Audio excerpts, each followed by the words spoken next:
I want to share this reading with you. And there's my lovely cat Tucker, my wood burner in the background. Because, well, really it's more the depths that we can tap into with a reading. The first thing I want to bring your attention to is the symmetry. Okay, so with the pyramid's pointing up, it's kind of in the right place for the earth element. And then if you can see with Hathor and Nethys, they're mirroring each other's stance. And it also mirrors the pyramid. The angle pointing upwards, the earth element pointing upwards to the cosmic influences, their stance is almost guiding you, like the pyramid's guiding to the apex, and then they are guiding you to another apex that Ma'at and Thoth are also guiding you to, which leads to Kefra, the spiral dancer, the becoming one, the one of change. And above that we have Bast with the cat behind her. But all of this reading is about one of our sacred purposes. Who's covered here is Ptah. Ptah is Aquarius energy, and this is an Aquarius new moon coming up. But all of this is pointing to an alignment of something that let's see this cosmic influence as an aspect of you, a cosmic aspect of you that's been busy working. Okay, a bit of background as to this perspective. Every time I've pulled this card or worked with this deck for a long time, this card comes out, but it comes out in a position that's down or amplified, or what's been working on, or it falls out of the deck and it's been very active. Okay, so for me that's like lots of change, higher heart, higher mind coming together, cosmic influences. It's an aspect, a soul aspect, a higher aspect, readying. And perhaps what it hasn't had is a grounding root, a grounding home to come into. Okay, and this is a sacred purpose of each and every one of us. A sacred purpose of each and every one of us is to live, to be on earth, and to learn and experience. Then we have all of our other sacred purposes. Okay, and look, Thoth is here twice, higher mind, and here these two jumped out. They're kind of overseeing the reading, and it's illuminating the sacred purpose within this reading, and what it is all about, the depth with everything it's pointing to. It's all about alignment. Okay, so now we have the pyramid and the cosmic influences in the right spaces, surrounded by these elements that are in the right places to direct it. Okay, and let's then look at the numbers. So we have a 3 and a 2, and then here we have a 2 and a 3. This is 5, this is 5, and this is a 5 if you add them up. So 1, 2, 3, 4. What's in the middle? You are in the middle. So I'm reading this reading for myself and for a collective purpose. And it makes so much sense in my life. I don't want to place any of my story into this reading, so that's all I will say. But what is in your life that perhaps you have been working on or feel like you've hit a brick wall with, that you knew the moment was going to come, but the moment took so long that perhaps that moment might now be here, now that you've forgotten that you were waiting for that moment. Nethys, she's high priestess energy. She's kind of like, for me, she's the queen of the high priestesses.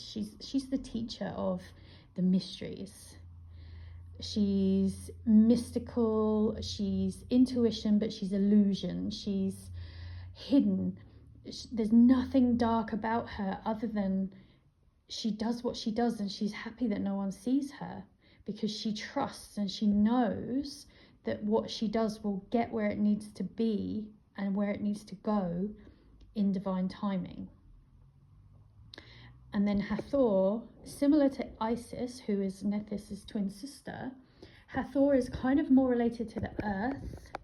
But okay, Hathor for me is like the earth. She's green and blue. She's those two colours of earth and sky.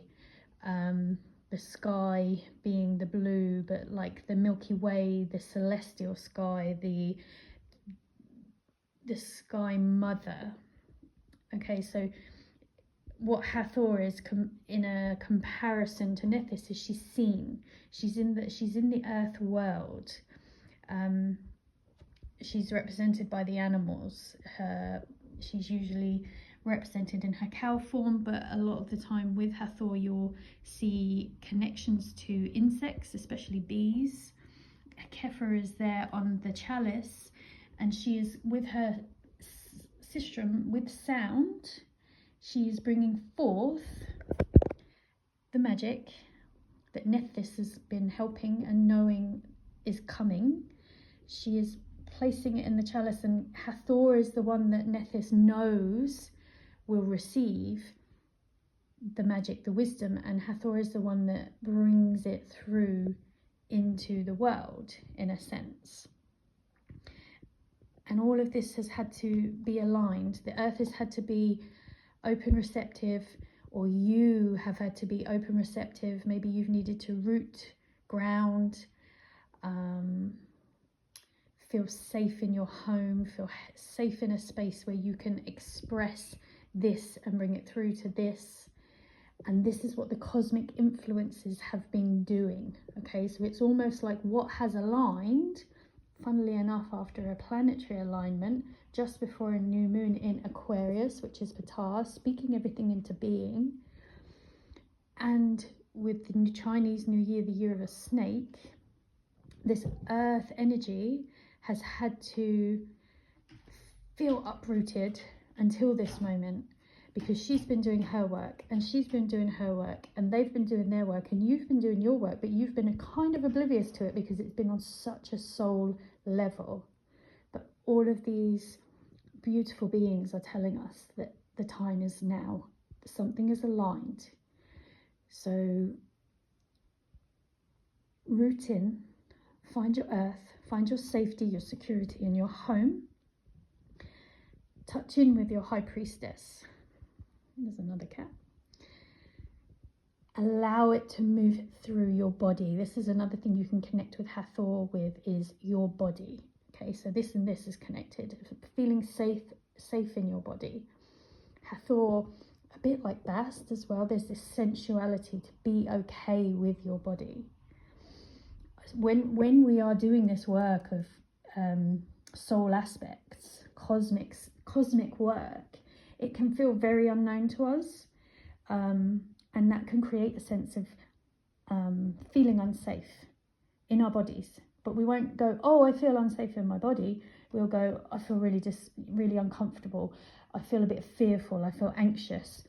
That's the way the body speaks to us. It sends us its feelings in symptoms and thoughts, rather than just getting directly to the point, because it thinks you know, in a way. Anyway, I don't want to digress on that. So when this cosmic work is happening, we can feel discombobulated, we can feel fractured, fragmented, because it's part of the process. That's how we shed, in alignment with the snake year coming up and this new moon and Uranus going direct.